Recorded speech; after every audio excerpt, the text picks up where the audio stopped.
For those of you who have taken on the challenge of playing through Redemption Reapers, or those who soon will, I want to give you a quick rundown of the game's progression system and then talk about the various skills each character has and some of the best ways to use them. So let's jump right into character progression.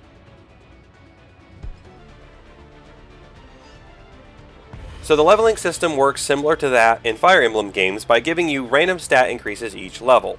You unfortunately don't control which stats are increased, though I will say that characters seem to have a higher chance of increasing in the stats that are most important to them, such as Sarah getting more speed, or Urs getting more HP.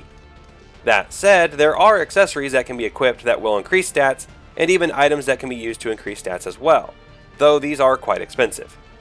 Overall though, I didn't have any issues with having terrible stats on anyone, and the system worked well enough. As far as the stats and what they affect, it's fairly straightforward, but I will cover it quickly. Strength affects attack power, dexterity affects accuracy, speed affects evasion, endurance affects defense, and faith affects the amount of healing a character can do.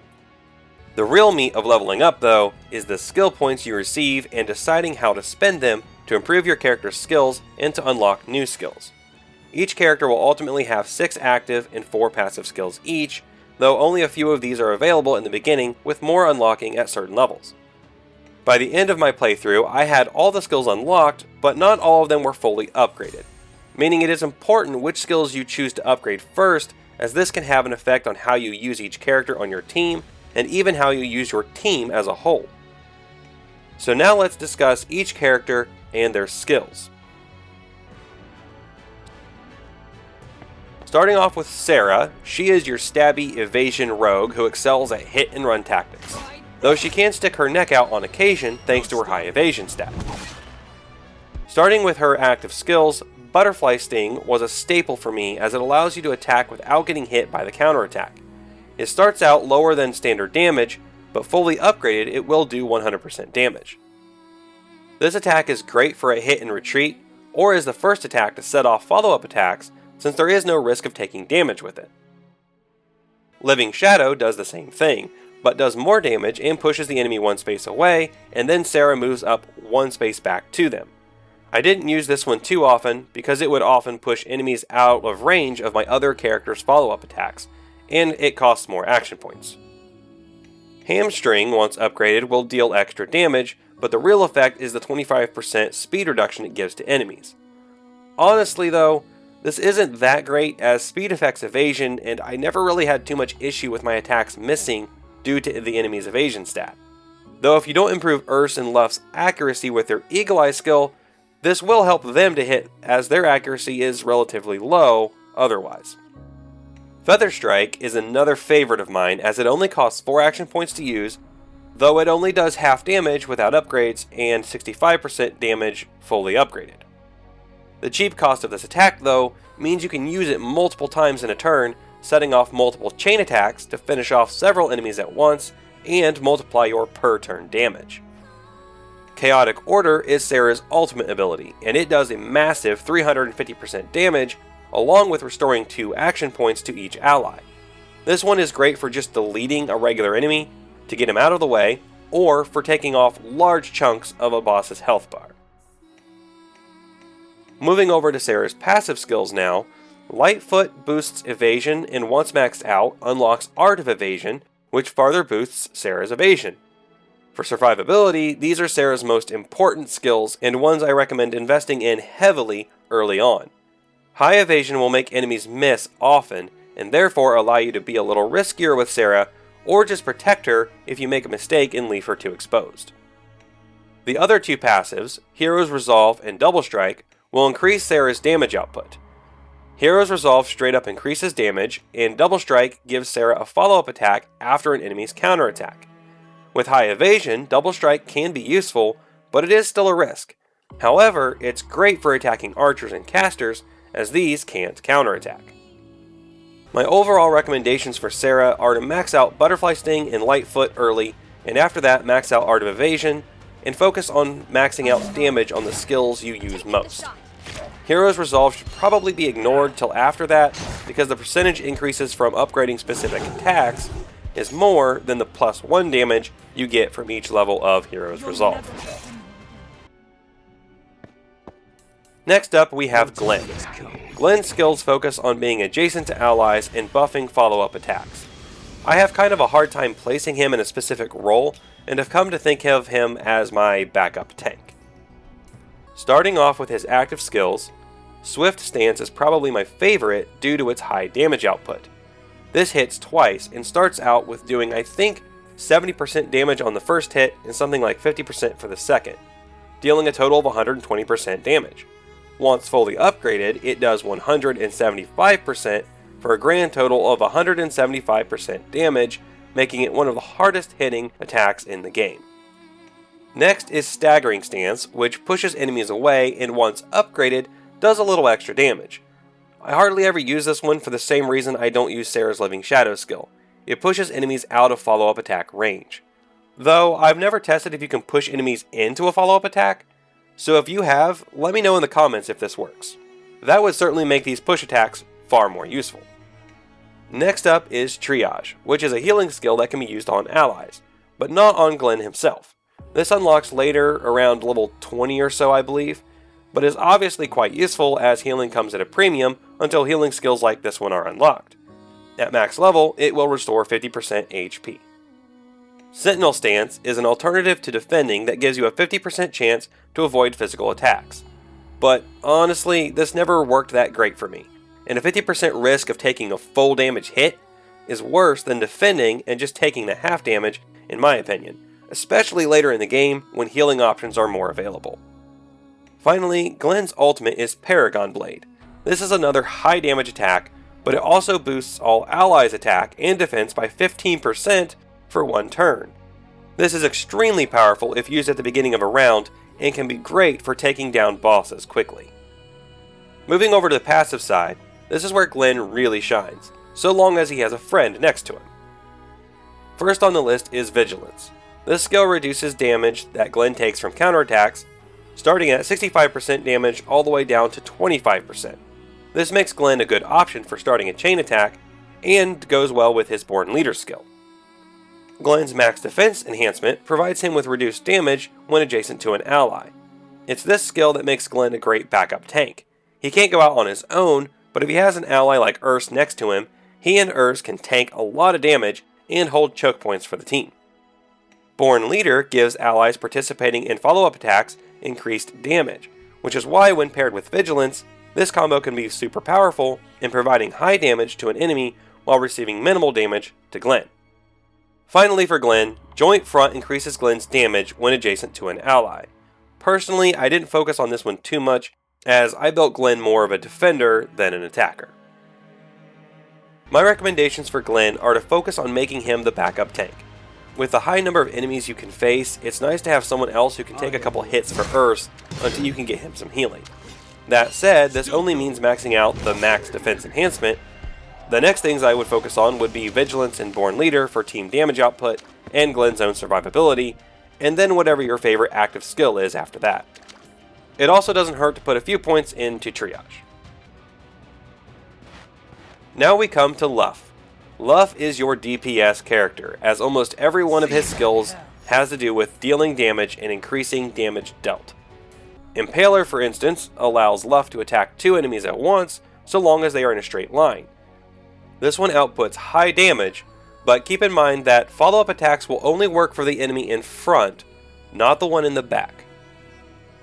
Deadly Bite is another great attack skill, as it lowers enemy defense and speed, making them both easier to hit and take more damage from attacks.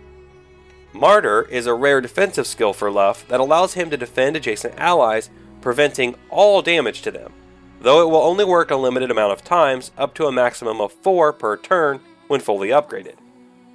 With proper positioning though, this skill can be a great damage mitigator. Just make sure Lugh is out of enemy reach, as he can't defend himself while using this skill. Next up is Payback. This skill is Lugh's healing ability, but it is also an attack. For the cost of reduced damage, Lugh can use Payback to regain a decent chunk of health. Once fully upgraded, Payback will do 90% damage and heal Lugh for 50% of his max health. The last of Lugh's active abilities is his ultimate, Blood Frenzy. This skill deals high damage like the other ultimates, but also heals all allies for 25% of their max health. First on the list of passives for Lugh is Lone Wolf. Lone Wolf increases damage inflicted by 1 point for each level so long as Lugh is not adjacent to any allies. Considering Lugh is the only melee character who can attack from a space away and from diagonals, this buff actually comes into effect more often than you might think, and it is definitely worth putting a few points towards. Next is First Strike, which I initially didn't think was that good, but it can come in handy to save Lugh more often than you would think. This skill allows Lugh to attack first when attacked by an enemy when his health is below a certain level, which is based on how many points you've put into the skill. Essentially, this can be used to prevent weakened enemies from doing damage to Lugh, as he can kill them before they hit him. The next two skills on the list are Hero's Resolve, which we discussed earlier with Sarah, and Eagle Eye. Hero's Resolve does the same here as with Sarah and increases damage, while Eagle Eye boosts accuracy. Eagle Eye in particular is very important for Lugh, as his base accuracy and the base accuracy of spears is pretty low, so putting points into this skill can make up for most of that. My recommendations for Lugh would be to invest heavily in his active skills early on to boost his damage output, but make sure to put a few points into Eagle Eye so he doesn't miss too often. 3 levels into Eagle Eye seem to be enough for me. As far as the rest of his passives, I'd recommend points into Hero's Resolve before Lone Wolf, since that skill doesn't have the non-adjacency requirement, and First Strike is good in a pinch, but it shouldn't come into play too often. Basically, whatever will increase Lugh's damage the most, do that first. And now we come to the tank himself, Urz. Urz will be your meat shield for the entirety of your playthrough, but he can actually output some pretty heavy damage as well. He'll start out with slightly higher HP and defense than everyone else, but what really makes him shine as a tank will be one of his passive skills. First though, let's discuss his active skills. Burning Boar is an AoE attack that will hit every enemy in the 8 spaces around Urz. It starts out at reduced damage, but can be upgraded to do 100% damage to every enemy hit. This can be great for finishing off multiple weakened enemies, but it doesn't trigger follow-up attacks, so keep that in mind. Next is Lightning Charge, which can deal some extra damage when upgraded, but lowers enemy defense by 20%. I'm fairly certain that this also stacks with Lugh's Deadly Bite, which makes these two attacks great for comboing against bosses or other tanky enemies. Stone Soul is actually a lot better than its description text would lead you to believe. At first glance, this skill just looks like a more expensive version of Defend, which you would never have any reason to use. But the text is wrong, and Stone Soul does actually allow Urz to still counterattack. I learned and then tested this while making this video actually, and now I really wish I would have known this during my playthrough. I would often move Urz up and just have him defend, but with this skill you can get the benefit of defending while still doing damage with counterattacks. Use this skill. Hopefully the game will get a patch and correct this error in the description. The next skill is Urz's healing ability, which allows him to heal himself, though it does cost 12 action points, which means this will have to be done after pulling Urz off the front line or in between engaging different groups of enemies. Finally, Urz's ultimate is Great Mercy. This does 250% damage and nothing else. This is the weakest of all the ultimates since it has no secondary effects. Moving over to Urz's passives, 2 of these we've seen before. Eagle Eye increases accuracy, and Joint Front increases damage when adjacent to an ally. The other 2 improve Urz's tanking abilities. First up, Invigoration increases the amount of health restored each time Urz receives healing. As far as I can tell, this is healing from all sources, including spirit drafts. The last but not least of Urz's skills on the list is Dedicated Defender. As soon as this is unlocked, pour every available point into it. This skill will reduce the damage Urz takes by 1 for each level for a total of 5 damage reduction. This skill maxed out in conjunction with Stone Soul or Defend will reduce most attacks to 3 damage or less on Urz. This is what truly makes him into a tank. So, my recommendations for Urz is defense, defense, defense. Max Dedicated Defender out as soon as you can. After that, be sure to put around 3 points into Eagle Eye, as similar to Lugh, Urz's base accuracy and that of axes are low. After that, it's up to you. I maxed out most of his active skills for the increased damage output and put a couple of points into Joint Front for the same reason. But once his defense is maxed out, you're pretty much set with him. Taking the shot. Finally, we come to Karren. Karren is actually one of the best characters when it comes to damage potential because of her ability to start multiple follow-up attacks from a safe distance. She is also the first one to gain a healing ability and is the strongest healer overall. Karren's active skill list starts off with Overdraw. This is simply a high-powered attack doing extra damage. Not much else to say here. Farsight is next, and it allows Karren to attack up to 7 spaces away, making it great for sniping incoming enemies and weakening them before they reach your squad. While it starts out at reduced damage, once upgraded it can do as much as 110% damage. Hunter's Grace is Karren's healing ability and is a godsend when you first unlock it, as up until that point you've only had one heal per character. With this skill, Karren can now keep everyone else up, but she can't heal herself with it, so make sure to keep her safe. Keep in mind too that it costs 10 action points to use, so you won't be able to use it on back-to-back turns. Karren's next active skill is one of my favorites in the game. Whirlwind, like Sarah's Feather Strike, is a weaker, cheaper attack, but because it's cheaper, it can be used up to 3 times a turn, provided Karren has saved up her action points. Also, because Karren has range, this attack is amazing at reducing large enemy groups by setting off your allies' follow-up attacks. Properly planned out, everyone on the team can get 3 extra attacks from this ability. Then add her Double Strike passive ability and you will wipe out enemies in no time.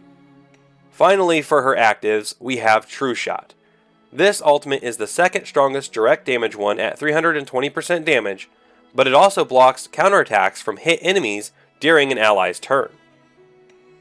On the passive side of things, Karren has a balance of skills maximizing her damage, increasing her healing ability, and improving her own survivability. For survivability, she has Lightfoot, and just like it does for Sarah, this increases Karren's evasion, making her more likely to survive if an enemy manages to get to her. Her damage is increased by Covering Fire and Double Strike. Covering Fire allows Karren to perform follow-up attacks if she is adjacent to the attacking ally and the enemy is within her normal range. Generally, this means lining her up at a diagonal from the enemy attacked. This follow-up attack is initially done at reduced damage and can only be done once per turn if memory serves me right here. But, fully upgraded, it does full damage and can be used up to twice per turn. Double Strike is the same here as with Sarah, except Karren doesn't have to worry about counterattacks since she's ranged. Double Strike is free extra damage for Karren. And I should also note that this works after every attack that Karren initiates.